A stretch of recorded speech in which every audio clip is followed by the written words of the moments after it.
Every time I do that intro now, it freezes on the end and I'm wondering when it's going to start. But it started. Good morning. Hope you're doing well. Hope you're doing good, people. It's match day's eve, as we like to describe it. And nerves are building because it's a really big game. And we obviously need to get a massive, massive win in it in order to keep our top four hopes alive. But I hope you're doing good and well. Good morning to everybody joining us in the chat box today. Let's see who we've got. Peeny Ween getting in there first. Matt G, good morning to you. Gooner Boy, Tony, Matt, Manu, Stevie. Who else have we got? We've got Black Shine, Damien, Delts, Paul James, Joshua Rancid. Good morning, guys. Morgie, Martin, Jose, Ryan, Wilson, Sartvik, Daniel, Christopher, Paul. Good morning, guys. Hubert, Chris, Ans, Axel, Martin, Daz, and Shiro as well. AFC Till I Die. Viraj as well. So many more of you too. Sorry, I can't say good morning to everybody. It would take me a long time to do so, but I'm trying to highlight as many comments as I can. Anyway, let's crack on with today's show, because apologies for the slight lateness. There was a reason for that. I want to talk to you about that in just a second. But without further ado, make sure you're subscribed over on the Arsenal Way. Link is, as always, in the description through my link tree, which you can find down below. So make sure you're checking that out. I'll be live over there at 10 a.m. with Bailey to talk all about Arsenal and more ahead of the game tomorrow. But big news that I need to be discussing with you guys. Next Thursday is going to be a live show from the Hippodrome in Leicester Square, London. It is going to be hosted by Lee Judges and the Highbury squad, Sophie and Lee and Dan, of course, hosting, and it'll be a fantastic event from 7 o'clock till 9 o'clock, 18 plus. You have to be 18 and over to attend. And I will be there with Harry from the Chronicles of a Gooner as well. So, and Kevin Campbell, of course. I'm doing a really bad sell of this, aren't I? But it's a live show in London next Thursday, 7 till 9 p.m, 18 plus. There is limited availability. So if you would like to go, and I know that I've had a few people message me already through our Discord server where I told about this yesterday. If you would like to go, you need to be quick and you need to message. So there's a couple of ways you could message. You can message me at the Gooner Talk TV on Twitter or the Gooner Talk on Instagram. Just DM me and we will do our best to try and sort you tickets for the event as soon as feasibly possible. The other way, if they aren't working, or say you don't have Twitter or you don't have Instagram, you can email Sophie at thehighburysquad@gmail.com. And that's the other way in which you can do it. It is, I'm pretty sure, going to be streamed live as well. I need to get that fully confirmed, but I'm pretty sure it is going to be streamed live as well. I imagine it'll be streamed live on the Highbury Squad and on Lee Judges TV. Won't be streamed here. It's not my thing. I'm purely a guest, a very, very honoured guest at that. But if you would like to come, I do have some weight with ticketing. So if you would like to go, then please make sure you contact through those different details. I'll throw this up again after we finish the news and talk about it again. But there you go. Let's crack on with today's stories. We kick off with Pierre-Emerick Aubameyang being knocked out of... I don't know why I put this on the thank you page, and that seems like I'm paying a dig towards Aubameyang. Aubameyang was knocked out of the Europa League last night in a shocking result to Frankfurt, in which he missed two huge chances. There's not really a story beyond that. It's just to let you kind of know that happened. It's clear that not only is Europa League misfortune affecting him with Arsenal, but it affects him with Barcelona as well. Anyway, moving forwards, Bukayo Saka, massive congratulations. Won the PFA's Virtue Motors Fans Player of the Month award for March. I have absolutely no idea how this happened. I'm sure there was no voting from fans. I'm sure that Arsenal didn't manipulate the vote at all. In any possible way. But massive congratulations to Bukayo Saka, who won the Fans Player of the Month for March. Gabriel Magalhaes has been speaking about his future. He says that Arsenal is his home and that he is really happy at Arsenal. This is obviously coming at a time where we've seen Barcelona very heavily interested in Gabriel Magalhaes, and it's great to see another player come out and say how happy they are. We've had Martinelli obviously come out and say that they want to stay at the club forever. We've had Martin Ødegaard talking about how special this group of players are, and now Gabriel Magalhaes coming out and also saying that he is very happy at Arsenal. So really positive news for him. Another really interesting bit of news is that Lino Sousa, a young 17-year-old left-back, has continued to train with the senior squad ahead of tomorrow's game against Southampton. Perhaps he could be involved in some way, maybe on the bench. He has been impressing Mikel Arteta. Mikel Arteta is said to be a big fan of his. And he could, you never know, be part of the setup for tomorrow's game, possibly, most likely, if anything, on the bench. One player who won't, though, is seemingly Alexandre Lacazette, with some rumours circulating that he has not been taking part in training. Mikel Arteta's press conference is today at 1 o'clock, and you'll be able to watch that press conference when it's completed over on the Arsenal Way, if you indeed do miss it. So you'll be able to catch up on the presser on the Arsenal Way, so make sure you're subscribed with the link in the description.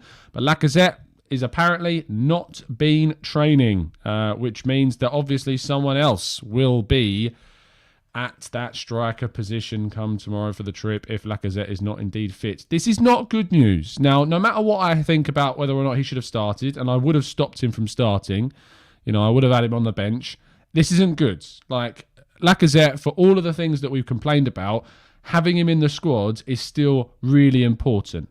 I didn't want him gone. I didn't want him, kicked out of the squad or anything like that. I just think we need a change at striker. But if he's not available, that's entirely... it's not a good thing, because we're already without Tierney, already without Tomiyasu, who hopefully will be back after the Southampton game, maybe after the Chelsea game. We'll have to wait and see. And Thomas Partey. To now lose your most experienced figurehead from the team is a real problem. And yes, Christopher, we will make sure that the poll for today's show is who replaces Laka. Let's have a quick... let's put that into the chat box. Now, who replaces Laka on Saturday? Options are Martinelli and Nketiah. Other option is Pepe. They're your three options. Not going to do another because they are just the three options of who you can have. So ask the community. Let's see what you guys are going to vote for. I'm not putting Mika Biereth in there. It's not going to happen, guys. It's just not going to happen. I'm not going to make it Mika Biereth, sorry. You've got to pick from one of those three as to who you think is going to start on. So who you think is going to start. Yeah. Who's going to play instead of Lacazette? Danilo has also, again, been linked with a move to Arsenal. The Brazilian midfielder for Palmeiras was linked to us in January. And certainly, I do think he's a player that has got lots of potential and showed that during that Club World Cup run. Was very impressive in that tournament. Not seen loads of him beyond that, but he's been linked with Arsenal consistently, and those links have re-emerged once again. Perhaps a long-term Mohamed El Neni replacement is Danilo. Keep your eye on that one. And our headline story of the day is Victor Osimhen, the Nigerian forward for Napoli.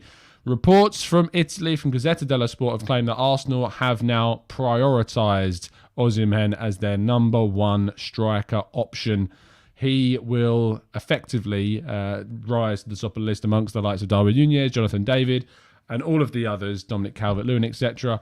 And also, Arsenal are, according to this report from Gazzetta dello Sport, said to be leading the race and ahead of any other side in the possible race to sign him. It would cost a significant amount. Between 70 and 80 million euros is probably what you're going to be looking at as a figure. Very expensive, but Arsenal are said to be the ones that are going to be pushing harder than anyone else to try and sign Osimhen. And that is all of today's news and rounded up for you, which means we move on to the second part of the show and your questions in the chat box. Before we do that, though, I'm going to go through the information about the live show one more time just for your benefit. But let's take a quick break and come back with that.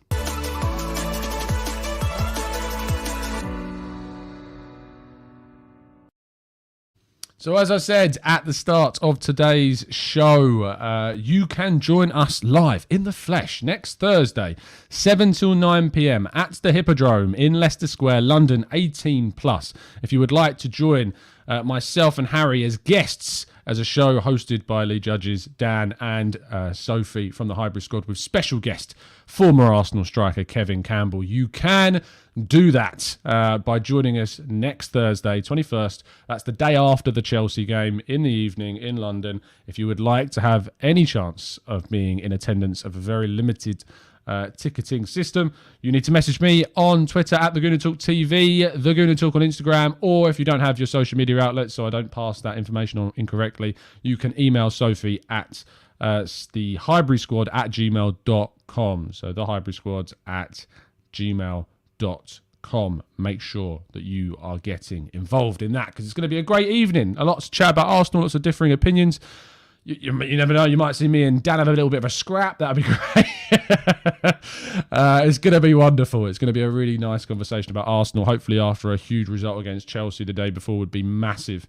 Could really do with that, going into that conversation with Dan. That'd be great. If we could get a result against Chelsea, that'd be really, really helpful. So I look forward to this greatly. But there's the information. If you want to get involved, message me on Twitter or Instagram, or email Sophie, the Highbury Squad at gmail.com. There you go. Let me know if you'd like to attend. Let's go into the chat box now and tackle your questions, of course. Let's have a quick check, of course, on the poll. I always forget about the polls every time I put them up. Martinelli, 42% of people think that he is going to start. 32% saying Nketiah, 26% say Pepe. I'm surprised Pepe's got so high of a vote. He'd be my pick, but I don't think he's going to start. I think it will be Nketiah, actually. I think Nketiah is going to be the one that starts the game tomorrow. Let's wait and see. I hope it isn't. I'd rather Pepe and then Martinelli before I picked Nketiah. But all of them I would have started over Lacazette, but it seems like he's not going to be available from the rumours that are flying about.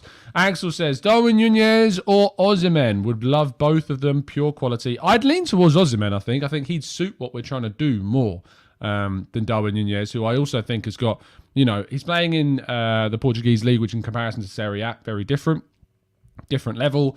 Osimhen, you'd have to say, is coming up against trickier oppositions week in, week out than what Núñez is. Osimhen's injury history, is that a problem? It was a facial problem that he struggled with. I think it was a fractured cheekbone over the festive period that kept him, or leading up to the festive period. So that's not too much of a problem, hence why he wears the mask during games at the moment.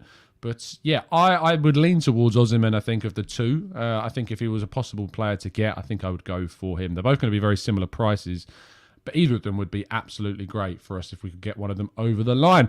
Dad says, if we qualify for Champions League, is there a possibility we sign Haaland? No, mate, sorry. I just don't see that happening. John says, if we are interested in Rodriguez from Betis, should we try to include Hector in a cash plus player deal? Yes, we should. And he supposedly should be available for about £25 million. So if you can get, say, 10 million quid off that with Hector Bellerin, I think that would be an absolutely fantastic deal for Arsenal to try and pursue. Joshua says, hi, Tom. How do you feel about us being linked to Max Aarons again? Are you for or against? I've not seen these links. I'm just going to do a quick check on that to see where these links are indeed coming from, because I've not personally seen them anywhere. According to The Sun, they are linked to Max Aarons' £20 million scramble to sign him. Not been too impressed with him, to be honest, this season. Hasn't really kicked on since his year in the Championship, where he was very, very good, giving 7+ out of 10s every single week. Hasn't been as good for Norwich this season, although Norwich in general have been pretty darn poor. Will I take him as a backup? I'm not sure. I think he would block the path of Brook Norton-Cuffy, and I'm not sure that we need to do that when we've got two capable right-backs and Norton-Cuffy coming through.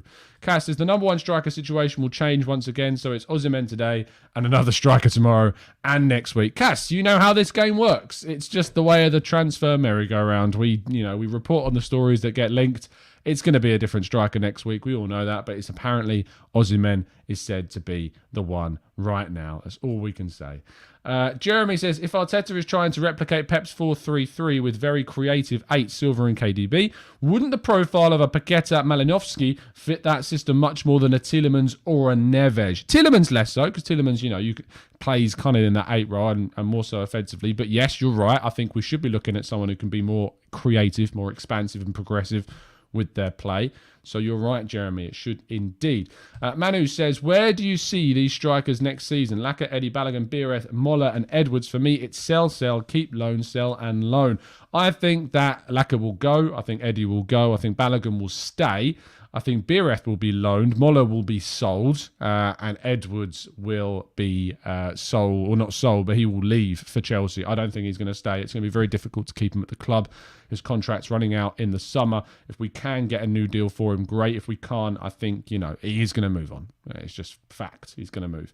Terry says, do you think Osimhen's lack of build-up play could be a problem? To be honest, I would just want Arsenal to transition to a system where the striker becomes the striker. You know, yes, they can link up play. Yes, they can add some bits to their game and hold the ball up. But, you know, the issue is that our strikers have been dropping too deep into the midfield. They've been really marked out of the game at times. We need to be a striker, create chances for them, and have a lethal finisher, which I believe Osimhen to certainly be. Alpha says Martinelli and Odegaard could work well with a centre, the Croydon De Bruyne, and Saka either side. Just depends on formation. He goes with based on last game. I think that to see those four in the team is a mistake. I would not be putting all four of them in the same side. I think we need to pick three of them and bring one off the bench as a possible alternative for that. Social says, will Nuno be back for the team, do you think? I don't think. I hope so, but I don't think that he will.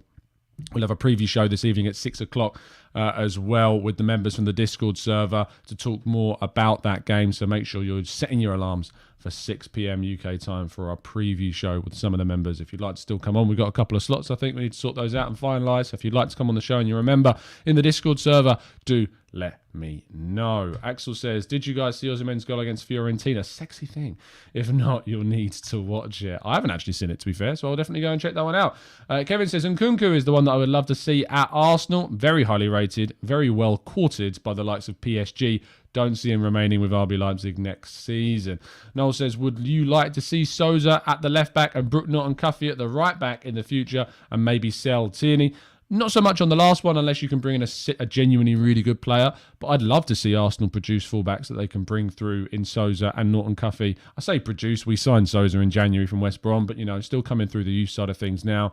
I'd love it if that happened. I'd love it if we managed to put those two into those fullback positions. So we'll see how it goes. They're very highly rated. They're very well appreciated. Let's see what indeed happens. Rich says, Tom, what about Mika Bireth? He's been training with the first team and he's a good finisher. Might be worth a chance. I'd be strongly surprised to see him in the team and the setup.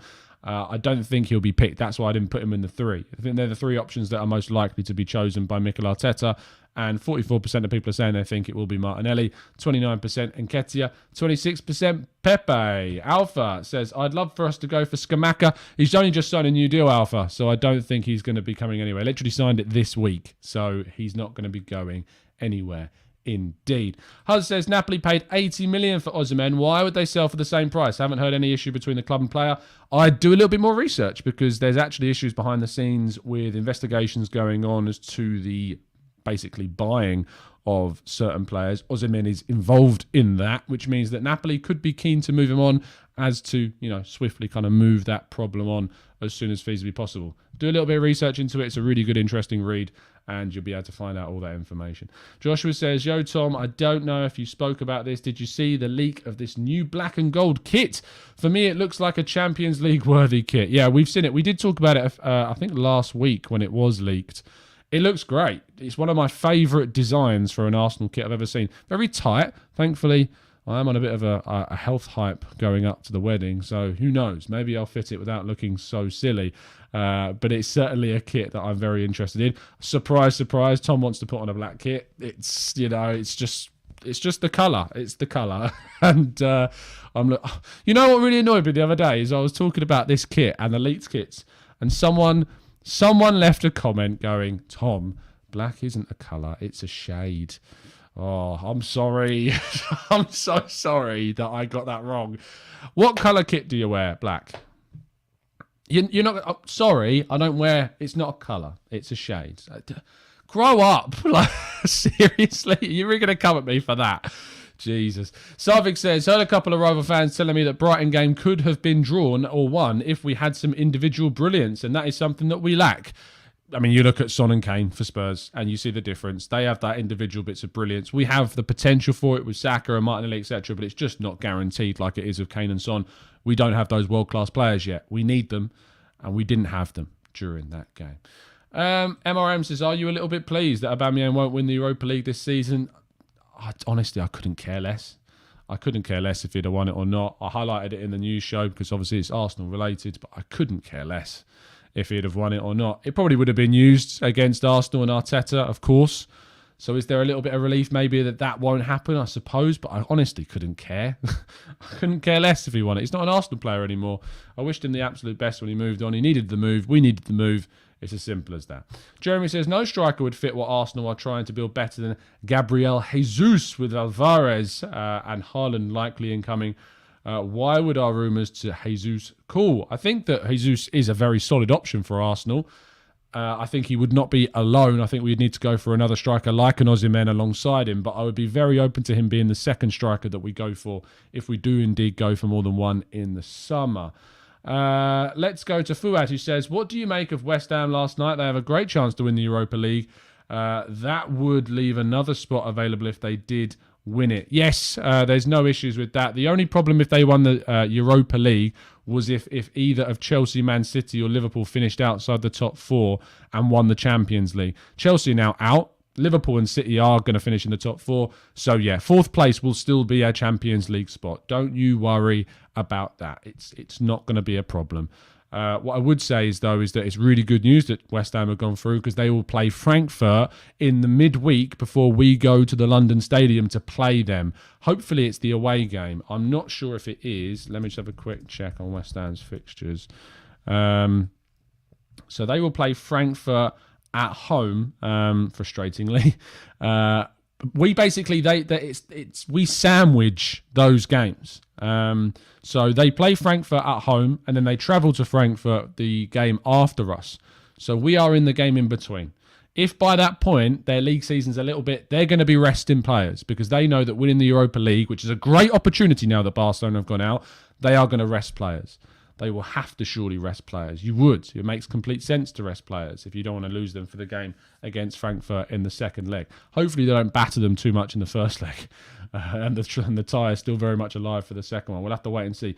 We play them on the Sunday. So they play Thursday. They have 2 days off. Then they play us. It's a great chance. It's a great chance for us to get 3 points at West Ham. It's definitely helped us out in that sense. So that's a really, really positive one. Let's go up to what would that be? Yeah, we've already answered that one. We broke me. Oh, sorry, it's we're talking about the shirt thing. Black isn't a shade, it's an attitude, says Ads. I mean, the shirt colour it's just what I wear. I don't think it changes my attitude. It's just my colour because it's slimming. You know, it's a slimming colour is what it is. Honestly, as if you'd attack me for talking about it as a colour. Come on, what's wrong with people? Langer says, Arsenal will finish 6th. Arteta seems to be panicked. Wow.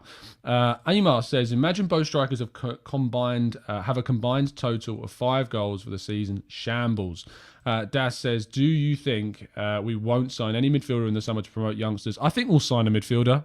As far as I'm aware, that's on Arsenal's radar of signing a midfielder. So it absolutely would. It absolutely would be something that we're pushing to try and do. Mark says, what will be the future of Xhaka if he gets sent off against Southampton? Not great in the eyes of the fans, that's for sure. Hopefully he won't. Hopefully he's playing in midfield as well. Noel says, what happened to Patino? I know he's been injured, but haven't heard from him a while. Do you think he will still become a new squad player next season? I think he might go on loan. There's a chance of that. But other than that, yeah, he has only just returned. He only returned from injury. He's only played, I think, 1 game for the under-23s so far. So don't be worried about Charlie Patino. He's only just come back. It helps me absorb all the negativity. Yes, it's a good one. He's using that heat analogy about wearing black clothing. It's so much. Matt says, is it time to unleash Amari Hutchinson? I don't think so yet. I don't think we're at that stage. What I would say, though, is we could absolutely release him from the bench as our 3rd sub if things aren't going our way, rather than not making the 3rd sub. Makes absolutely 0 sense. Christopher says Leicester could win the Europa Conference League and could qualify for next season's Europa League. So there could be 8 English teams in Europe next season, or will it take away 7th place qualifying? It would take away the other Europa League slot because you can only have 5 Champions League teams and 2 Europa League teams. So if Leicester win the Europa Conference League and finish outside the top 7, it means that 7th spot would suddenly become a Conference League position, I think. Sorry, no. Let me get this right. So you can only have You can have 5 Champions League teams, and in that case, you can have 1 Europa League team and 1 Conference League team. So what would happen is 6th place would become the Conference League spot. 7th place would stop becoming a Europa League, a Conference League spot. It would just go because Leicester would have qualified for that competition through that. So I think that's how it works. I'm pretty sure you can only have 7 teams from one country across all competitions. I think that's always how it's been. I'm pretty sure. Since they introduced the Conference League anyway. Because it was 6, now it's 7. Oh, it's so hard, isn't it, to work out what's going to happen. But yeah, I think it'll be that way round. I think that's what will happen. Because this year it was 7, because you had Liverpool, City, Chelsea, and who was the other Champions League team? Man United. They were the 4 in the Champions League. You then had West Ham and Leicester as the Europa League teams, and Spurs were the Conference League team. So 7. So yeah, 7th place would stop being the Conference League position. 6th place would become the Conference League position. You would then have the top 5, or the top 4 plus whoever wins the Europa League. If that's West Ham, it'll be West Ham. Yeah, it's very complicated. I've not explained that well at all. I feel like I need to do a summary because I feel that wasn't explained at all whatsoever. So let's do that one more time. In regards to the top 4, top 4's fine. All top 4 teams will qualify for the Champions League. If West Ham win the Europa League, they will go into the Champions League. If Leicester win the Conference League, they will go into the Europa League. If both of those things happen, only 5th place will qualify you for the Europa League. 6th place will become a Conference League qualifying spot. That's it. If Leicester don't win the Conference League, which I have a feeling they won't, and West Ham don't win the Europa League, which again, I have a feeling that they won't. I think Leipzig are going to win it, personally. I think Frankfurt could knock West Ham out, actually. Then it will just go back to the usual setup. So top 4, 5th and 6th will be Europa League places. Conference League will be 7th. That's how it happens. That's how it works. I hope that makes sense. I'm going to wrap things up there because my head's spinning at this point. Anyway, before I do, last things, as I said on the show earlier, if you would like to join me and Harry as guests in the live show in the London Hippodrome, hosted by Lee Judges, Dan and Sophie from the Hybrid Squad, with special guest Kevin Campbell, next Thursday, 21st of April, day after the Chelsea game, 7 till 9 p.m, 18 plus. If you would like to join us in a very limited ticketed event, do message me on Instagram, The Gooner Talk, or on Twitter at The Gooner Talk TV, or email Sophie at thehighburysquads@gmail.com. That is how you can get involved. That's how you can do it and get there and be involved and enjoy what's going to be a great day. Sophie described it as lots of drinks, lots of photos, and lots of fun and talking about Arsenal. So that's what it's going to be. So there you go. If you're interested, there is all the information that you need. I will see you again a little bit later on this afternoon, 6 p.m, for the preview show, where I'll shout this out one more time. And it's been an absolute pleasure to speak to you guys, as it always is. And as always, up the Arsenal.